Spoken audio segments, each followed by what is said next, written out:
Hello सुरतीज, Jerry market quick review में आपका स्वागत है।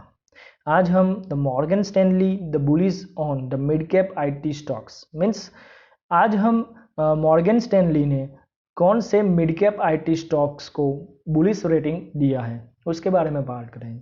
तो first, the IT stocks have been on the roll these years improve the prospects of the Indian IT companies के इस साल जो आईटी स्टॉक्स में अच्छा खासा इंप्रूवमेंट देखने को मिला है by the Indian IT company के द्वारा।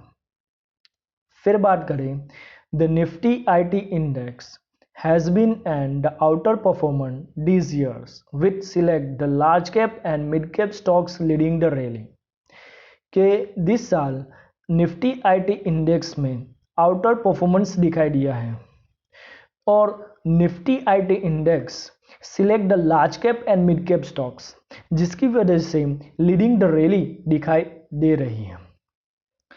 फिर बात करें, the Morgan Stanley in the recent reports on the IT mid cap stocks despites the huge run up in the share price के मॉर्गन स्टैनली की रिसेंट रिपोर्ट्स के द्वारा बताया गया है कि IT mid cap stocks the despites the huge run up in the share price.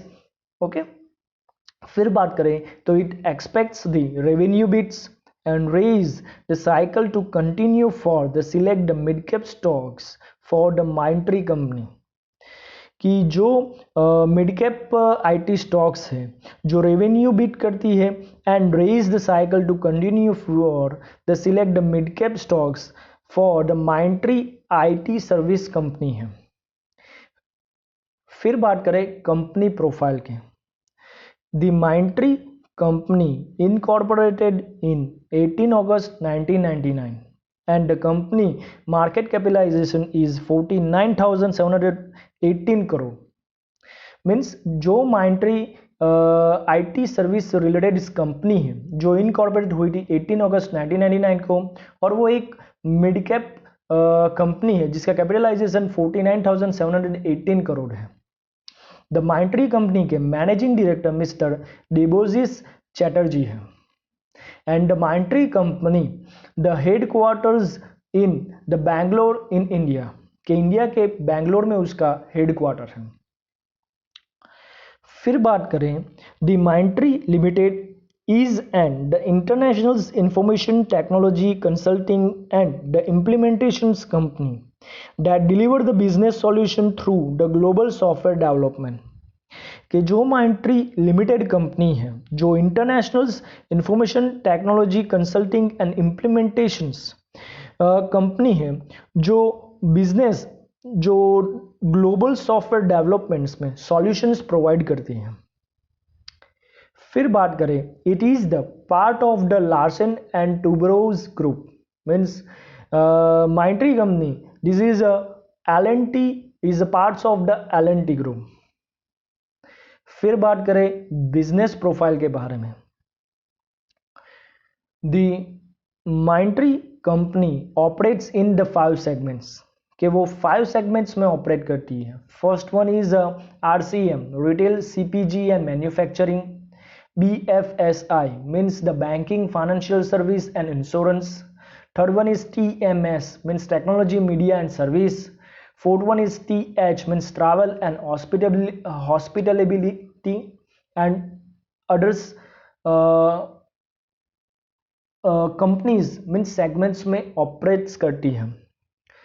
फिर बात करें, it's offer the service in the areas of the analytics and the information management, application development and maintenance, business process management, business technology consulting, cloud digital business, independent testings, infrastructures management service, mobility, product engineering and SAP means the system applications and product the services provide करती हैं।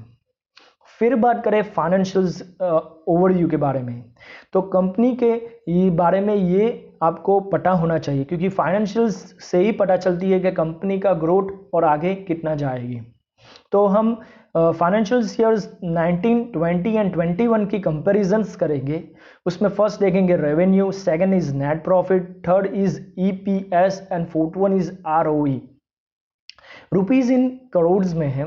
तो first देखें revenue जो 7,967 करोड़ है, 20 में 7,764 करोड़ था and 19 में 7,021 करोड़ था। Means the revenue gradually increase हुआ है, तो एक पॉजिटिव साइन है।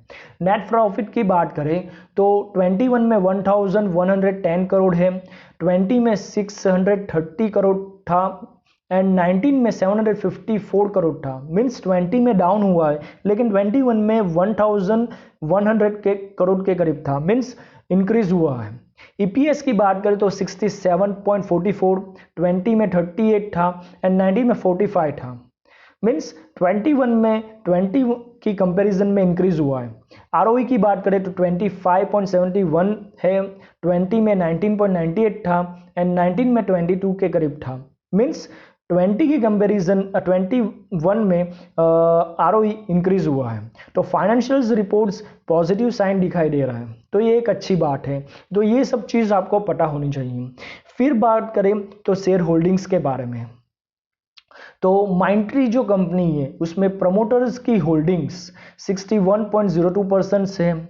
एफआई की बात करें तो 13.66% है, डीआईआई की 11.98% है एंड पब्लिक्स एंड अदर 13.32% है। तो ये सब चीज़ आपको पता होनी चाहिए। एफआई एंड डीआईआई दोनों है, तो ये एक अच्छी साइन माना जाता है कोई भी कंपनी के लिए। फिर बात करें Morgan Stanley and other firms की।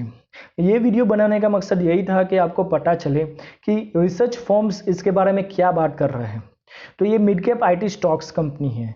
फर्स्ट देखिए प्रभुदास लीलाधर, जिसने बाय रेटिंग दिया है वो मार्च 2021 में टारगेट प्राइस दिया था 2,117 रुपीज़ का। फिर बात करें आईसीआईसी डायरेक्ट ने 17 अप्रैल 2021 को बाय रेटिंग दिया जो टारगेट प्राइस 2,319 रुपीज़ था। फिर प्रभुदास लीलाधर ने फिर से बाय रेटिंग दिया 17 मई 2021 को जो टारगेट प्राइस इंक्रीज करके 2,567 रुपीज़ है। और मॉर्गन स्टैनली ने जो अभी रिसर्च फर्म जो बुलिश रेटिंग दिया है उसमें कहा है the brokerage firm is overweight on the Mindtree with the target price is ₹3,450 पर शेयर। जो टारगेट प्राइस दिया है 3,450 दिया है। और दिस ईयर की कंपैरिजन करें तो इस साल 93% शेयर गेन हुआ है, तो ये एक पॉजिटिव साइन है। तो ये सब चीज़ आपको पता होनी चाहिए एक mid cap IT service company के लिए। तो ये वीडियो बनाने का मकसद यही था कि आपको पता चले कि मॉर्गन स्टैनली ने क्यों बुलिश रेटिंग दिया है। तो आई होप आपको ये वीडियो अच्छा लगा, तो प्लीज़ लाइक कीजिए, सब्सक्राइब कीजिए और शेयर कीजिए। धन्यवाद।